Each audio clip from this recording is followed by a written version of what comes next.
प्रसन्न होकर हमें आशीषों से बरकतों से नवाजते हैं, शिफाओं से, कृपा से, अनुग्रह से भरते हैं। तो मैं चाहूँगा चंद लम्हा जैसे हम बैठते हैं, वाणी को सुने बड़े ध्यान पूर्वक और आशीष को ग्रहण करें। लूका रचित सुसमाचार पवित्र शास्त्र बारी में से 10वां चैप्टर, मैं कुछ श्लोकों का हवाला दूंगा तो पढ़ेंगे और अपनी आशीष को ग्रहण करेंगे। लूका रचित सुसमाचार 10वां चैप्टर, रोज की 38 आयत से लेके हम पढ़ेंगे। आपके पास पवित्र शास्त्र बाइबल है तो आप पढ़ सकते हैं, बाकी लोग जो हैं सुन सकते हैं वाणी क्या कहती है, ध्यान पूर्वक करिए। फिर जब वे जा रहे थे तो वे एक गांव में गया और मार्था नाम एक स्त्री ने उसे अपने घर में उतारा। हाँ जी, प्रभु यीशु मसीह घर पे किसी के गए, जैसे आज हम किसी के निमंत्रण से, भाई जो है विक्रम के निमंत्रण से परिवार के साथ सत्संग करने के लिए यहाँ पर हाजिर हुए हैं। प्रभु यीशु मसीह बड़ी तादाद की भीड़ों में प्रवचन सुनाते और बड़ी जगहों पर जाके आराधना स्तुति में हिस्सा लेते, उसके साथ साथ घरों पे जाकर प्रवचन दिया करते, लोगों से निजी तौर पर भी बातचीत करते। तो एक छोटा सा परिवार है जिसमें 2 बहनें एक भाई है। उनके पेरेंट्स का पता नहीं है, बताया नहीं जाता पवित्र शास्त्र बाइबल में। हो सकता है पेरेंट्स का देहांत हो चुका हो, तो इसका मायना है कि बड़ी भीड़ के लोगों के बीच में ही प्रभु प्रवचन देने नहीं जाया करते। छोटे परिवारों के साथ जो 2-3 घर के मेंबर हैं उनके बीच में भी जाकर जो है प्रवचन सुनाते, उनकी सुधि लेते, उनका ध्यान करते कि परेशानियां क्या है, क्या जरूरतें हैं, जिंदगी की क्या परेशानियां हैं। कहने का भाव यहाँ पर यह है कि परमेश्वर जो है हमारी जिंदगी को जो है जानते और उसके अंदर जो मुश्किलों का हल करना मांगते हैं। परमेश्वर ऐसा नहीं कि बड़ी दूर जगह पर बैठे हैं और हमारी मुश्किलों का कोई ध्यान नहीं है उनको, और वो हमारी छोटी से छोटी चीज से वाकिफ है, जानकर है और उनको ध्यान और लिखा है। जैसे घर पे गए हैं, घर की बड़ी बहन ने, जिसका नाम मार्था कहा जाता है, तो उसने अपने घर पे उनके लिए दरवाजे को खोला, आमंत्रित किया, बड़ा स्वागत किया है। पढ़िएगा फिर आगे। और मरियम नाम उसकी एक बहन थी। हाँ, मरियम नाम की उसकी बहन है। हाँ, वे प्रभु के पांव के पास बैठकर उसका वचन सुनती। हाँ, वो पांव में बैठ जाती है और प्रभु का प्रवचन सुन रही है। ये वेस्टर्न तरीका नहीं है, ठीक है। ये हमारा जो ईस्टर्न तरीका है, हमारे जो हिंदुस्तान, पाकिस्तान और ईस्ट के इलाकों में प्रवचन सुनने का, गुरु के पांव में बैठ जाना, ठीक है। क्लासरूम सेटअप नहीं है कि टीचर आएंगे, बोर्ड पर लिखेंगे और कुर्सी पर बैठेंगे बच्चे, वो वाला नहीं है। ये गुरु शिष्य एक जो संदर्भ है, और उस कॉन्टेक्स्ट में प्रभु जी कभी पहाड़ पर बैठ जाते, कभी कश्ती में बैठते, कभी आराधना घरों में जाते। और यहाँ पर जैसे किसी घर पे गए हैं, प्रवचन सुनने का टाइम आता है, तो प्रिय बहन जो है चरणों में बैठ जाती हैं और बैठ के टिकटकी लगाकर बड़ी तवज्जो देते हुए, बड़ा ध्यान देते हुए वाणी को सुन रही है, प्रवचन को सुन रही है। तो ये एक लहजा जो है, हम हिंदुस्तानी लोग इससे जो कनेक्ट कर लेते हैं। और किसी अमेरिकन को पूछो कि पाँव में बैठ के जो है प्रवचन सुना, उनको ये लहजा समझ में नहीं आएगा, ठीक है। उनके बस का नहीं, या उनको समझ में नहीं आएगा। ये हमारे कल्चर का, हमारे जो है संदर्भ की बातें हैं जो समझ में ज्यादा आती है। और कई बार हम लोग, इसलिए मैं बता रहा हूँ, कई बार हम सोचते हैं कि बाइबल जो है ये वेस्टर्न लोगों का है। पवित्र शास्त्र बाइबल जो है, हिंदुस्तान में बाइबल पहले पहुंची है। हिंदुस्तान में प्रभु का वचन पहले पहुंचा है। अमेरिका में तो बहुत देर में आया है। आपको पता है, जब प्रभु यीशु मसीह जो इस दुनिया में थे, तो उनके दुनिया से चलाना जाने के तुरंत बाद उनके 12 शिगिर्दों में से एक शिगिर्द, थॉमस नाम का शिगिर्द, सन 52 एडी में, ठीक है, 52 एडी, 1952 की बात नहीं कर रहा मैं, जस्ट 52 एडी की बात कर रहा हूँ। सन 52 में हिंदुस्तान में जाकर केरला में जाके उन्होंने प्रवचन सुना है। क्यों केरला में गए? उन दिनों में जहाज नहीं होते थे, ठीक है। रस्ते ढूंढते, कभी पानी, कभी किश्ती, कभी वो गया, कभी ये पकड़ के जो है, उधर समुद्र तट पड़ता है, तो इसलिए समुद्र जो है साउथ में जाके लगते हैं सारे, ठीक है। या फिर बॉम्बे की साइड में लगेंगे, हमारी तरफ नहीं लगते हैं, हम पहाड़ी तरफ लगेंगे, मैदान है, बाकी है। तो इसलिए उधर आए हैं और उन्होंने आके उधर प्रभु का वचन सुनाया।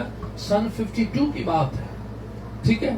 और उस समय प्रभु की वाणी जो है हिंदुस्तान में पहुंची। बाकी लोग तो बाद में आए हैं, बाकी लोगों के बाद में हमें जो है पवित्र शास्त्र की वाणी की बातें बहुत देर पहले मिल गई थी। ये हिंदुस्तान की खुशकिस्मती है कि जो है प्रवचन जो है कितनी देर पहले उनको मिल गया, और ये प्रभु के चरणों में बैठी हुई वचन को सुन रही है, वाणी को सुन रही है। पढ़िएगा फिर आगे जाके क्या लिखा है। हाँ जी। और मार्था सेवा करते करते घबरा गई। बहन मार्था जो है उनकी ड्यूटी कितने लगी है, खाने बनाने, ठीक है। हम जो है जैसे हमारे सेवा बहुत करते हैं, असि आए हैं ब्रदर जो भी है, खाओ जी और खाओ जी, है सेवा भावना होती है।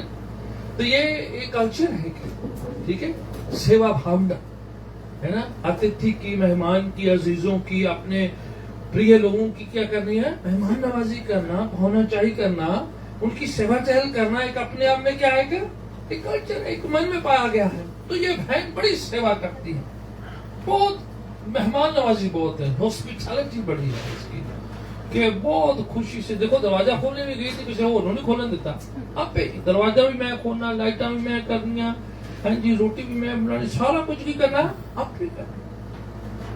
मन में एक ख्वाहिश होती है, सेवा करो। प्रभु जी आए हैं, उनके साथ 12 शिगिर्द 13 लोग का खाना बनाना है, ठीक है उन्हें, ठीक है। और उसमें जो है उनको जो है सेवा कर रही है, बार बार दौड़ दौड़ के काम कर रही है, बड़ी जो है सेवा भावना बहुत है। प्रभु बरकत दे उन लोगों को जिनके मन में प्रभु की सेवा करने के लिए और प्रभु के लोगों की सेवा करने की भावना पाई जाती है। और प्रभु जानते इस बात की बड़ी सराहना होती है। पवित्र शास्त्र में पढ़िएगा क्या होता है फिर।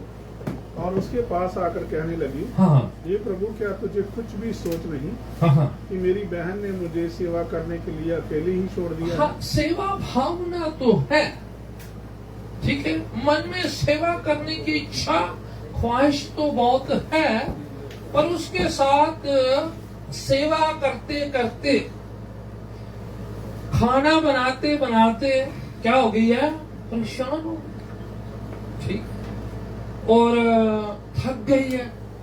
पहले किसी को काम ही नहीं करने देना, है ना, पहले सारे काम किने करने, मैं करना, किसी को कुछ भी नहीं करने देना। तो ਜਦੋਂ फिर ज्यादा हो जाते फिर शुरू हो गया, फिर वो कंप्लेन करना शुरू होगी, शिकायतें शुरू होगी, ग्रम्बलिंग होगी, कंप्लेन होगी, गिले शिकवे शुरू हो गए। सेवा उतनी करो जितनी आप कर सकते हो, सेवा उतनी करो जो आपकी कैपेसिटी में है, सेवा के प्रॉमिस भी उतने ही करो जो आप कर सकते हैं। जो नहीं कर सकते हैं आप उच्चारित ना करें, उसके वायदे भी मत करें। ये नहीं कि कहो कि मैं ये करूंगा, मैं वो करूंगा, और बाद में आप करने की क्षमता ही ना रखते हो, आपकी ताकत में, आपकी कैपेसिटी में हो ही, तो फिर आपके अंदर क्या रहेगी कि गिल्ट रहेगा, एक ऐसी भावना सी रहेगी कि मैंने प्रभु के साथ वायदा किया था और मैंने मुंह से कह दिया और मुझे करना पड़ा। पता कई लोग इसलिए करते हैं क्योंकि उन्होंने कितने ताव में आके कुछ बोल दिया होता है ना, तो फंस गए, है ना, उनको फंस गए हैं कि ये अभी करना ही पड़ेगा, नहीं करेंगे कि तो वो ना मेरी गड्डी ना खराब हो जाए, तो कहते मेरा नुकसान ना हो जाए। वो फिर इसलिए कर रहे हैं क्योंकि वो क्या कर गए हैं, फंस गए। फंस के फिर नहीं करना है, दिल से करना, जो हो सकता है वो ही करना है, जो आप कर सकते हैं वो ही करना है। अगर नहीं होगा तो आप बंदिश में करेंगे, प्रेशर में करेंगे, या देखे दिखाई करेंगे, या दूसरों के कारण से, दूसरी वजह से करेंगे, वो जो है उससे आपको भी खुशी नहीं होगी और परमेश्वर को भी खुशी नहीं होगी। प्रभु तो जान ही जाने, वो तो जानते हैं आपके मन को कि आप दबाव में आकर। मुझे याद है कुछ वर्ष पहले बड़ी पुरानी बात है कि लोग फ्लायर बांट देते थे और उसे फ्लायर में लिखा है कि अगू हूं 100 बंदे छुपा के को और देने, है ना, तो जिदे हाथ आ गया फ्लायर जो भी है ना, पर्चा जाओ, तो मैं फंस गया भी 100 छुपाने ने, तो मैं 100 होर दूंगा, नहीं तो पता नहीं मेरा की काम खराब हो जाएगा। ये पहले होता था, आजकल व्हाट्सएप में होता है, है ना। आप बता आप है ना, आपको मिल गया, अभी आप 100 बंदों को फॉरवर्ड करो, है ना। अगर आप वाकई रब दे प्रेमी हो तो 100 बंदे नु बंदा लभन दिया, रिश्तेदार लभदा, फ्रेंड्स लभदा कि 100 बंदे नु मैं करना वा फॉरवर्ड करना, नहीं तो पता नहीं मैं तो प्रभु का बंदा ही नहीं। आप गिल्ट के अंदर आके प्रेशर में, वो जिन्हों मिलता वो अगों फिर फस गया, मैं बिजी हाँ, दिहाड़ी अज लगी नहीं, तो होर काम मैनू दे देता है कि मैं 100 बंदे नु ही करना वा फॉरवर्ड करना। ये तो मुसीबत होगी। प्रभु ऐसी कोई जो है हमसे सेवा नहीं मांगते जो आप मुसीबत में कर रहे हैं, आप फंस गए हैं, आप जो अंडर प्रेशर में हैं। ये मार्था बहन की ख्वाहिश अच्छी है, सेवा भावना भी है, बट इतनी कर लिया है, कैपेसिटी से ज्यादा कर लिया है, तो फिर आके क्या करना शुरू कर दिया, शिकायतें। और वो शिकायतें शुरू भी कहाँ हो गई हैं, अभी प्रवचन चल ही रहा है, वेट भी नहीं कर रही कि प्रवचन खत्म हो जाए, रोटी तो बाद दसांगे थोड़ा जाए, पर वो ना इतना अंदर जो है प्रेशर आ गया, मन में बिल्कुल फ्रस्ट्रेशन है, दिमाग बिल्कुल फट रहा है। और बीच में प्रवचन को रोक के प्रभु कहने लगे, गुरु जी बंद करो प्रीचिंग, पहले प्रवचन खत्म करो, मेरी किया, मेरी गल सुनो पहले। मेरी मुसीबत ज्यादा किया, मेरी भैन मेरी हेल्प नहीं कर दी, तो की कर रही है, बैठी हमें प्रवचन सुन दी। हुण 13 बंदे प्रचार करने लिए आए ने, ते घर दे मैंबर ऑलरेडी 3 ने, ते 3 चों 3 जने खाना बनाना, ते यीशु मसीह ने प्रीच किहनूं करना, हुण दसो, है ना। ते जे अपने शिगिर्दां नूं करना ते बाहर पेड़ च भी थल्ले बिठा के कर सकते सी, है ना। फिर यहाँ तो भी खाना खाने के लिए बुलाते, अलग बात है। यहाँ पर आपने कहा कि घर पे आओ, प्रवचन सुनाओ, थोड़ी सी सत्संग हो जाए, उस सत्संग में 3 लोग हो, तीनों खाना बनाने लग जाए, तो प्रभु यीशु जी क्या फोटो में प्रीच करेंगे, है ना। और कभी कभार ऐसा हो जाता है कि हम इतनी मेहनत जो है, इतना टाइम जो है मेहमानबाजी खाने और सब पर लगाते हैं, और जो मेन बात है प्रभु के शब्द को सुनने की, प्रभु का नाम जपने की जो मेन बात है, उस पर कई बार तवज्जो नहीं होती। मैं एक शादी कर रहा था, एक जगह पर विवाह था, तो मेरे को शादी जो मैं सोलमनाइज करना है, विवाह करना था, तो वो मुझे कहने लगे, तो आपने जल्दी वाली शादी जल्दी ठीक है जी, आपकी शादी मैं तो वैसे कर दूंगा। फिर वो कहने लगे, वो थोड़ा सा फिर उन्होंने तो प्रोग्राम बच्चे तो बढ़ता जाए, फिर वो कहने लगे भी और छोटी हो सकती है, मैंने शुरू नहीं की थी, तो और छोटी हो सकती, मैं और भी छोटी हो सकती है। फिर जो है चल रहा है प्रोग्राम, बच्चे को ये वो भी चल रहा है। फिर आने लगे, वो कहने लगे कि आप ना 15 मिनट खत्म कर दोगे, मैं 5 मिनट भी मेरा किया, मैं 2 मिनट लाने ने मेरा किया, ताड़ी शादी है नमाड़ी इन्होंने बाद चो इन्ना खर्चा किया, तुसी जो 100 बंदा बुलाया, तुसी इतना सारे खाने पकवान भी किए, लोग दूर दूर से आए भी हैं, और शादी 5 मिनट के लिए, और बाकी सारे प्रोग्राम जो है आपने पूरी रात तक करने। जो मेन काम तो क्या है, शादी है, और शादी जल्दी करना चाहते हो तो बाकी सारे काम का फायदा की है। मेन काम का क्या था, शादी। और शादी को आप छोटा करे जाए, छोटा करे जाए, छोटा करे जाए, कितना कर लोगे छोटा। ध्यान देना है कि हर शय में, हर बात में प्रभु की आशीष होना बहुत जरूरी है। यस, मेहमान नवाजी है, सबका एक एक किरदार है, एक एक जगह है, पेरेंट्स की अपनी जगह है, रिश्तेदारों की अपनी जगह है, मित्र दोस्तों की जगह है, खाने पकवान को उसका लुत्फ उठाने की भी एक जगह है, ठीक है, बच्चों ने फन भी करना, वो भी एक जगह है। पर एक जो मेन मुकर्रर एक सिलसिला है, जिस बात के लिए आप इकट्ठे हुए, वो मकसद भी पूरा होना बहुत जरूरी, वो बहुत जरूरी। अगर उसी को आप श्रिंक करते रहोगे तो फिर क्या हो जाएगा, बाद में इसका असर पड़ेगा। इसमें जो है आप किस बात को ज्यादा रिस्पेक्ट किसको दे रहे हैं, आप आदर किस बात को दे रहे हैं। और प्रभु ऐसे आए हैं तो वो बहनें शिकायतें करने लग गई, और गिला शिकवे शुरू हो गए हैं, और सब लोग सुन रहे भी, ये क्या बहन अपना काम शुरू कर लिया है। भाई सत्संग चल रहा था, हमें बड़ा लुत्फ आ रहा था, हम सुन रहे थे, गहरी जिंदगी की बातों की बात हो रही थी, तो ये बीच में क्या कर लिया, अपना बीवी ने अपना काम शुरू कर लिया। ठीक है, फिर क्या होता है, पढ़िएगा, सीख प्राप्त करते हैं वहां से। पढ़िएगा क्या होता है। अकेले ही छोड़ दिया है हाँ, और सो उसने कहा कि मेरी सहायता करे। देखो शिकायतें करने लगी हैं, इसने मुझे अकेले छोड़ दिया है और इसको बोलो तो उठो चरना चो ते जाके किथे लग जाना, किचन च लो। पाला के एक जना सुन लिया ही बचन, ओनू भी चका दो, ठीक है, राइट। और जो है उनको लग रहा है वो टाइम वेस्ट है, उनको लग रहा है प्रवचन का क्या सुनना, खाना बनाओ भाई, मेहमान नवाजी दिखाते हैं, इम्प्रेस करते हैं। इम्प्रेस करने के चक्कर में उनको ये नहीं समझ में आया कि आप प्रभु की निरादरी कर रहे हैं, आप प्रभु के वचन के उस एटमॉस्फेयर माहौल की क्या कर रहे हैं, निरादर कर रहे हैं। आपको जो प्रभु का जो गुरु की जो शब्द हैं उनको वैल्यू नहीं दे रहे। आपकी निगाहों में जिस्मानी खाना ज्यादा जरूरी है, आत्मिक भोजन की कोई वैल्यू नहीं। कोई शब्द तो पार लेके जाना है, शब्द ने जिंदगी बनानी है, शब्द ने जो हमारे सारी जिंदगियों के क्या है समस्याओं के हल निकालने हैं। रोटी तो खाते रहना है, भावे तुसी तो बाहर एक बर्गर खा लो ते भावे तुसी बिरयानी खा लो, काम ते भी खाना ही खाना है। खाना जरूरी नहीं।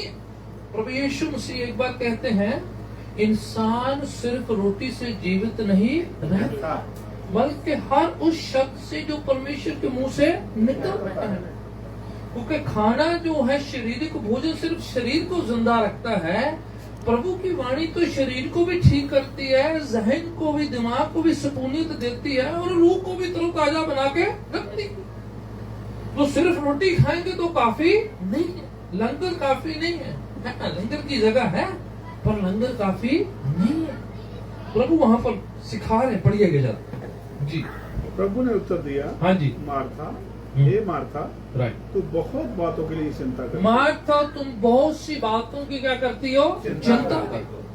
बाणी तो नहीं बैठती है, सांसद कितने लोग तानी बैठे की करते, ज्यादा चिंता करते।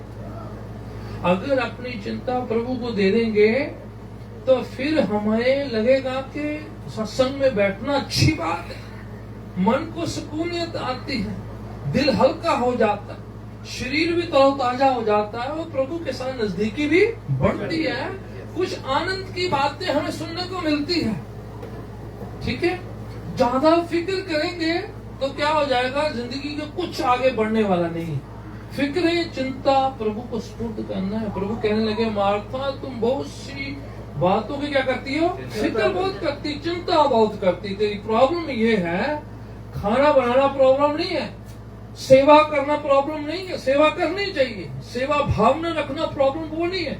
तेरी प्रॉब्लम क्या कि तू चिंता फिक्र बहुत है करती है, इसलिए परेशान रहती हूँ। क्योंकि तो हर बात में फिक्र है, मेरे को हर चीज ठीक होनी चाहिए, खाना ठीक होना चाहिए, नमक ठीक होना चाहिए, मिर्ची ठीक होनी चाहिए, सब कुछ सेटिंग करके रखना। और जब टाइम आया कि प्रवचन सुनना, फिर कहना मैं अगर थक गई हूँ, फिर कितना सुनना ना है। जो इन्ना ही काम कर लेना, बाद जिसम च हिम्मत नहीं रहनी प्रवचन सुनती, ते फिर फोन ते ला के प्रवचन ते आप की करना, सौ जन ते सवेरे उठ के फोन बंद करना, कहना सारी रात प्रवचन सुने सी। वो किन्ने सुने, पता नहीं किन्ने सुने, आप तो की हो गई सो गए सी। वो फोन नु ला करना प्रवचन सुनने वास्ते। फोन को थोड़ी आराधना स्तुति की जरूरत है, हमारी रूह को जरूरत है। हम सोचते हैं बंदगी का काम, आराधना का काम फोन को दे देते हैं और फोन कर लेगा। फोन इंस्ट्रूमेंट है, प्रभु हमारे दिल से चाहता है। आप सुर में खाओ, आप बेसुरा गाओ, कोई परवाह नहीं, उसे पता आप क्या गा रहे हो। अगर आपके अंदर सुर है अच्छी बात है, आवाज है अच्छी बात है, आप बहुत अच्छा गा सकते हैं, बहुत अच्छा प्रवचन कीर्तन कर सकते हैं, प्रभु आपको बढ़िया आशीष दे। पर अगर आप नहीं कर सकते, प्रभु आपसे फिर भी जैसे आप करते हैं वैसे आपसे आराधना सुननी मांगता है। आमीन। वो चाहता कि हम जैसे मर्जी, छोटा बच्चा लेते आए थे सैवी, वो जी सैवी पता नहीं की कहता है तो उसकी मम्मी ट्रांसलेशन करके दस दी। वो जो मर्जी गल करे तो कहते पास जी वो कह रहा जी, है ना, ਮੰਮੀ ਡੈਡੀ ਨੂੰ ਸਾਰੇ ਹੀ ਪਤਾ ਹੁੰਦਾ ਜੋ ਮਰਜੀ ਕਹੀ ਹੈ, ਦੂਜੇ ਨੇ ਕਹੀ ਨਾ ਭਾਵੇਂ ਨੇ ਕਾਕਾ ਕਹਿ ਦੋ ਕਹਿੰਦੇ ਚਾਚਾ क्या ही ਐਵੇਂ जबरदस्ती राइट। पेरेंट्स को सब समझ में आ रहा है कि वो क्या, हम जैसे मर्जी बोले हमारा परमेश्वर हमारी लैंग्वेज को जानता है, उसे पता है कि आप क्या कह रहे हैं, आपके सुर ताल की ओर नहीं वो देख रहा। ठीक है, कुछ लोग गिफ्टेड हैं उसके लिए, प्रभु उनको बड़ी आशीष दे, पर प्रभु आपके दिल की दुहाई को सुनना मांगते कि आप उसे क्या कहते हैं, आप मन को कैसे बयान करते हैं, चिंता को कैसे उसके सामने खोल के रखते हैं, आप कितना वक्त देते हैं, आप सत्संग में बैठे वचन को सुने, थोड़ी आराधना करें, उसके साथ आपके तार जुड़ जाए, फिर प्रभु जो है आपकी समाधान, जो आपकी समस्याओं का हल निकालना मांगते हो। वो थोड़ी हमसे दूर है, हम उससे दूर हो जाते हैं। हम थोड़ी खोए हुए हैं, जो है ये जो हमारी समस्या हमें दूर ले जाती है। हम तो चाहते हैं पर हमारी समस्या, हमारे फिक्र, हमारी चिंता वो हमें पीछे खींच लेती है। प्रभु कहते हैं मार्था तो बहुत सी बातों की क्या करती है, चिंता करती है। पर आगे पढ़े क्या क्या लिखा है, वो भी बढ़ सकता है। और घबराती है। फिर जो जरा चिंता करता हो बंदा कहता घबराना, छोटी जी बातों में घबरा जाना, छोटी छोटी बातों से उनको घबराहट हो जाएगी, क्योंकि बहुत से फिक्र हैं, बहुत सी चिंता है, बहुत सी वरीज हैं, बहुत सी जो है उनको बड़ा चीजें फ्रस्ट्रेट करती हैं, प्रेशर डालती हैं, डिप्रेशन एंजाइटी हो जाती है और फियरफुल हो जाते हैं। इन बातों से जो है फिर बाद में बीपी हो जाता है, बीपी के बाद कुछ और हो जाता है, वो बाकी चीजों का सिस्टम खराब हो जाता है। शुरू कहां से होता है, चिंता से। लॉन्ग टाइम अगो मैंने एक छोटी सी बुक का तर्जुमा किया था, वो किसी और लैंग्वेज में थी, तो उसका जो मैं पंजाबी में जो तर्जुमा था उसका किया, तो उसका टाइटल बनता है चिंता चिता बराबर है। ठीक है, मैं राइटर नहीं, राइटर कोई और था, मैं सिर्फ अनुवाद करने वाला था। ठीक है, आज से 25 साल पुरानी बात कर रहा हूँ मैं। ठीक है, मैंने ऑलमोस्ट लाइक 75 बुक्स ट्रांसलेट करी हैं, तो उनमें से जो है बड़ा जो है रिदमेटिक एक बड़ा जो है एक टाइटल है कि चिंता जो है चिता बराबर है। चिंता हमें ले जाएगी उधर, फिक्र हमें उधर ले जाएंगे, इसलिए ज्यादा करेंगे तो ज्यादा उधर जाएंगे। बेहतर है अपनी चिंता फिक्रों को प्रभु के करना है, स्फूर्त करना है। मत्ती की इंजील उसके 11 चैप्टर में लिखा है, हे बोझ से दबे हुए लोगों मेरे पास आओ तो मैं तुम्हें आराम दूंगा। प्रभु कह रहा है, प्रभु तो चाहते हैं कि हमें आराम दें, हमें आशीष दे। एक बुढ़िया, मैं जो है काफी पहाड़ों में रहा हूँ, 5 साल मैंने ऑलमोस्ट देहरादून के इलाकों में मैं सेमिनरी करता था, मैं उधर पढ़ाई करी, मैंने अपनी थियोलॉजी उधर करी, मैंने अपनी बैचलर की डिग्री उधर करी हैं। तो पहाड़ों में जो है जो बुजुर्ग महिलाएं जो है औरतें थी, वो लकड़ी इकट्ठा करने जाती हैं। ठीक है, तो अभी मौसम पता नहीं कैसे, मैं बहुत पुरानी बात कर रहा हूँ, इतना में बुजुर्ग नहीं पर फिर भी काफी। ठीक है, तो वो एक अम्मा उठा रही थी लकड़ियां इकट्ठियां कर रही, तो वो फिर उनको बाद ज्यादा इकट्ठी कर ली, चुकी नहीं जान बाद पर लालच घर भी लेके जानी हो इकट्ठियां कीतियां ने। तो एक जो है वो ठेले वाला जो आया लंघिया लगों दी, तो कहता भी अम्मा बह जा, मैं भी तेरे पिंड नूं जा रहा, गांव में जा रहा, मैं तुम्हें ड्रॉप कर दूं। तो करते करते उसने बिठा लिया। जब गांव पास में आया तो पीछे मुड़ के देखे कि वो अम्मा अपनी जी है लकड़ी में गड्डी सिर ते रख के फिर बैठी हुई रेले दे। ठीक है, तो कह रहा मैं तो सिर ते चक के बैठी है, ठेले ते बैठी, तो तू रख दे दी।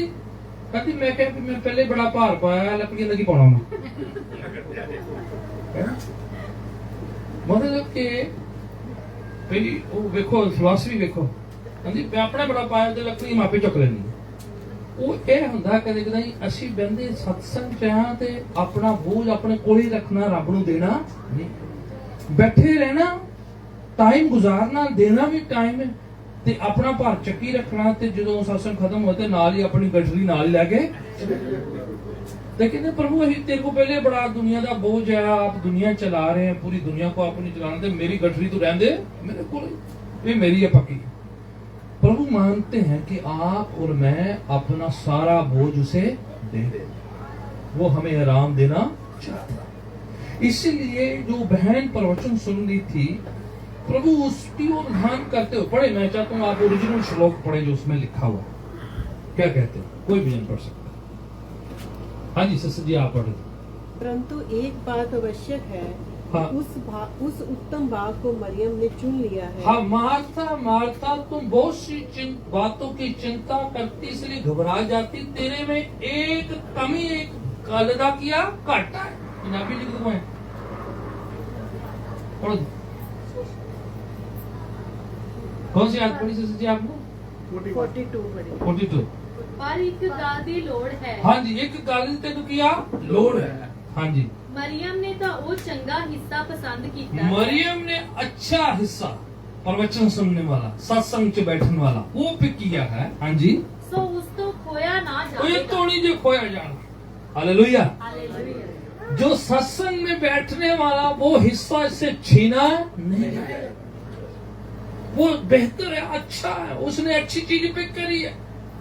खाने तो बाद में भी बन जाएंगे, पकवान तो चलते रहेंगे, दुनिया की बातें तो चलती रहेंगी। इसने एक अच्छी चीज पिक करी है कि प्रभु के चरणों में बैठ के क्या करना है? प्रवचन सुनना, सत्संग में हिस्सा लेना। ये उनसे छीना नहीं जाएगा। आप उसी के खिलाफ शिकायतें कर रही हो कि ये जी प्रवचन बड़ा सुनती है, ये सत्संग में बैठी हुई है, ये किचन में वो नहीं करती है। नहीं नहीं नहीं ये मेन है। बाद में खाने बनते रहेंगे। ये उसने अच्छा हिस्सा पिक किया है। तेरे विच इससे गल दा किया घाटा है। तू फिक्र ही ता करती है, चिंता तुम्हें इसलिए घबरा जाती क्योंकि तू अपनी चिंता फिक्र सत्संग च लिया के रख दी नहीं। आगे पढ़ दो फिर। हाँ जी हाँ ये 42 दोबारा रिपीट कर। हाँ जी हाँ जी। परंतु एक बात आवश्यक है, हाँ, जो हाँ। उस उत्तम भाग को मरियम ने चुन लिया है। हाँ एक बात आवश्यक है और मरियम ने उस बात को क्या किया है? चुन लिया। ठीक है ये बहुत जरूरी है। ज्यादा गल्ला अज ना समझते हुए सीखते हमें एक गल समझनी है, बहुत ज्यादा प्रीचिंग नहीं। एक कि प्रभु को अपना वक्त देंगे और प्रभु अपना वक्त आपको देगा। हमें प्रभु को महत्वता देंगे, उसकी वाणी को महत्वता देंगे, उसको इम्पोर्टेंस देंगे, वो हमें देगा। ज्यादा बातें सुनते प्रवचन चलता रहे मैं आपको बता रहा हूँ, पर सिंपल सी बात है। प्रभु कह रहे हैं कि उसको वैल्यू दो, वो आपको वैल्यू देगा। उसको वक्त दो, वो आपको वक्त देगा। उस पर तवज्जो दे, ध्यान दे, अटेंशन पे करे, वो भी हमारी तरफ ध्यान देगा। ये नहीं कि हम कहें कि प्रभु ध्यान दे तो मेरे को टाइम है नहीं, मैं तो बिजी पड़ा तो पता किया डॉलर कमाने आया, मैं थोड़ी सी आया हूँ बिल भरने, वो भी करने ये करना। यस हम सब यही करने आए। कोई भी दुनिया में सारे जो मेहनती लोग काम करने के लिए आए है ना। सुस्त लोग नहीं, जो मेहनती लोग क्या करते हैं हम सब जो हैं इस दुनिया में, जो खासियत जो हमारे इधर से जो आए हैं, हम मेहनत करने वाले लोग हैं है ना। हम जो हैं कठिन परिश्रम करने वाले लोग हैं। और प्रभु उस बात की सराहना करते हैं कि हमें मेहनत करना है, पर इतनी मेहनत ना करी जाए कि जिससे आपका शरीर खराब हो जाए, जिससे आपका प्रभु के साथ रिश्ता खराब हो जाए, जिससे आपकी फैमिली खराब हो जाए, जिससे जो है बाद में आप जो है परेशान रहे कि काश मैं थोड़ा छुट्टियां जिनको मिले आंदा, शायद मैं अपनी सेहत का ध्यान रखा होता है, शायद मैं अपने बच्चों को थोड़ा टाइम दिया होता है, शायद मम्मी डैडी को थोड़ा टाइम दिया होता है। बाद में नहीं ये हाथ में आएगा। एक बार निकल गया तो निकल गया। पवित्र शास्त्र बाइबल में बताया गया है कि परमेश्वर ने दिन बनाए हैं और 6 दिन उसने कहा कि काम करो तो एक दिन की करो, कटो आराम करो। ਉਹਦੇ ਲਈ अपना टाइम कटो, अपने लिए टाइम कटो, अपने बच्चे लिए टाइम कटो, प्रभु की आराधना स्तुति करने के लिए क्या करे टाइम निकालिए। उसने सिस्टम बनाया। वेस्टर्न युग में जब बाइबल आ गई है तो इन्होंने क्या करते कहते संडे सब कुछ बंद। इन्होंने जो वचन सीखे ठीक है। और असी कदे कदाई उस गल समझते नहीं है। जरूरी है हमारे शरीर को ब्रेक चाहिए, हमारे मस्तिष्क को भी क्या चाहिए ब्रेक चाहिए, हमारी रूह को चाहिए कि पार्क लगा के प्रभु के चरणों में बैठ जाए। वो साडी गड्डी का भी ऑयल चेंज होंदा जे गराज च जाके खड़ी कर देगा नहीं, ट्यूनिंग ਇਹਦੀ भी होंदी है। ते शरीर इन्ना सिस्टम चलना है, इन्हों भी प्रभु के चरणों च पार्क करके कहना प्रभु की ट्यूनिंग करो, जा इसकी अलाइनमेंट ठीक करो। ये टेढ़ा टेढ़ा जा रहा है ना, मेरे ख्याल थोड़े इधर उधर टेढ़े टेढ़े जा रहे। प्रभु करो ये फिक्स करो, अलाइनमेंट ठीक करो, नहीं तो एक दिन जी टायर कस जाने ने। ठीक है, एक दिन ज्यादा काम खराब हो जाना है। ਬਹਿਸ ਹੈ ਕਿ ਇਹਦਾ ਸਭ ਕੁਝ ਸਿਸਟਮ ਜੋ ਹੈ ਠੀਕ ਹੁੰਦਾ ਰਹੇ। ਉਦੋਂ ਹੀ ਹੋਣਾ ਜਦੋਂ ਉਹਦੇ ਚਰਨਾਂ 'ਚ ਲਿਆ ਕੇ ਅਸੀਂ ਆਪਣੀ ਗੱਡੀ ਜ਼ਿੰਦਗੀ ਨੂੰ ਕਰਦਾ ਪਾਰਕ ਕਰਾਂਗੇ। ਜਦੋਂ ਦੌੜਾਈ ਜਾਵਾਂਗੇ ਮਕੈਨਿਕ ਨੇ ਤੁਹਾਨੂੰ ਕਹਿਣਾ ਉਹ ਆਇਲ ਚੇਂਜ ਕਰਾਇਆ ਸੀ, ਉਹਦੇ ਪਲੱਗ ਵੇਖੇ ਸੀ, ਉਹਦੇ 'ਚ ਕੁਝ ਦੇਖਿਆ ਸੀ, ਕਹਿੰਦਾ ਨਹੀਂ ਮੈਂ ਤੇ ਕੀਤਾ ਨਹੀਂ, ਉਦੋਂ ਹੀ ਚਲਾਈ ਗਏ। ਜ਼ਿਆਦਾ ਚਲਾਓਗੇ ਤੇ ਫਿਰ ਕੀ ਕਰਨਾ ਪੈਣਾ, ਇਹਦਾ ਸਭ ਕੁਝ ਸੜ ਜਾਣਾ। ਫਿਰ ਬਾਅਦ ਵਾਲੇ ਜਿਹੜੇ ਉਹ ਬੜੇ ਮਹਿੰਗੇ ਪੈਂਦੇ ਨੇ, वो जरे बनावटी वाले बहुत महंगे। ओरिजिनल पार्ट जो अच्छे रहते बेहतर है उनका ध्यान रखा जाए। आपका दिल बड़ा इम्पोर्टेंट है, आपके हृदय बहुत इम्पोर्टेंट है, आपके जिंदगी के शरीर का आहार का हिस्सा बड़ा जरूरी है। आपको उसका ध्यान रखना है। आपकी फैमिली को आप चाहिए, आपकी फैमिली को आपकी अच्छी हेल्थ चाहिए, आपके बच्चों को आपकी अच्छी हेल्थ चाहिए, आपके परिवार को आपकी हंसी चाहिए। आपको प्रभु के चरणों में जब आप अपनी जिंदगी को पार्क करते हैं तो ना केवल आपका आत्मा में खुशी आनंद आता है बल्कि आपका शरीर भी शांति पाता है।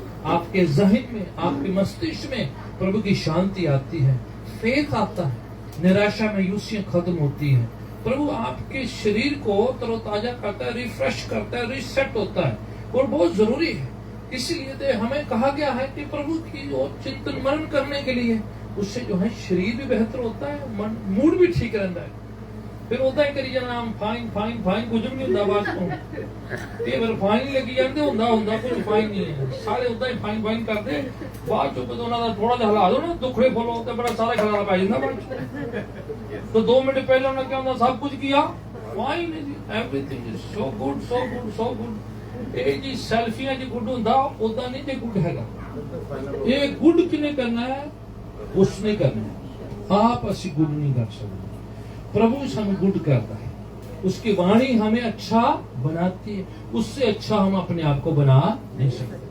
बस मेहनत करें, बहुत करें, ईमानदारी से करें, उसके बाद प्रभु के चरणों में लाके अपनी जिंदगी को रखें, अपनी चिंता फिक्रों को रखें और फिर उसे अलाउ करें। उस बुढ़िया अम्मा की तरह अपनी गठरी को उठा के नहीं रखे बल्कि स्पुर्द कर दें, हम उसे रख दें उसके चरणों में और कहें प्रभु आप उठा लें। आपने वायदा किया था कि आप बोझ लेकर आओ तो मैं तुम्हें क्या दूंगा, आराम। आपको बंद करेंगे, हम प्रार्थना करेंगे। उसके